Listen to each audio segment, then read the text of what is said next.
BRS ను బీజేపీకి తాకట్టు పెట్టారని ఆరోపించారు CM Revanth Reddy. 8 MP segments లో బీఆర్ఎస్ డిపాజిట్ కోల్పోవడానికి క్రాస్ ఓటింగే కారణమని ఆరోపించారు ఆయన. దీనికి కౌంటర్ ఇచ్చారు బీజేపీ రాష్ట్ర అధ్యక్షుడు కిషన్ రెడ్డి. కాంగ్రెస్ పార్టీకి అసెంబ్లీ ఎన్నికలతో పోలిస్తే ఎందుకు ఓట్లు తగ్గాయని క్వశ్చన్ చేశారు. సీఎం రేవంత్ నిరాధార ఆరోపణలు చేస్తున్నారని మండిపడ్డారు కిషన్. బీజేపీ గెలిచిన 8 పార్లమెంటు నియోజకవర్గాలలో బీఆర్ఎస్ 7 సీట్లల్లో డిపాజిట్లు కోల్పోయింది. ఆదిలాబాద్ కావచ్చు, నిజామాబాద్ కావచ్చు, కరీంనగర్ కావచ్చు, మల్కాజ్గిరి కావచ్చు, సికింద్రాబాద్ కావచ్చు, చేవెళ్ల కావచ్చు, మహబూబ్ నగర్ కావచ్చు.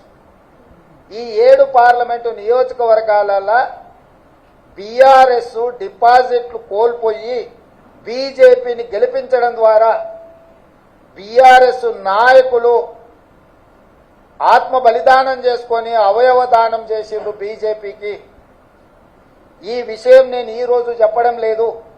ఎన్నికల ప్రక్రియ మొదలైనప్పుడే స్పష్టంగా పార్లమెంటు నియోజకవర్గాల వారీగా బలహీనమైన అభ్యర్థులను పెట్టి బీఆర్ఎస్ శ్రేణులను బీజేపీకి పని చేపిస్తున్నాడు చంద్రశేఖరరావు అని చెప్పి నేను స్పష్టంగా నిర్దిష్టమైన ఆరోపణ చేసిన.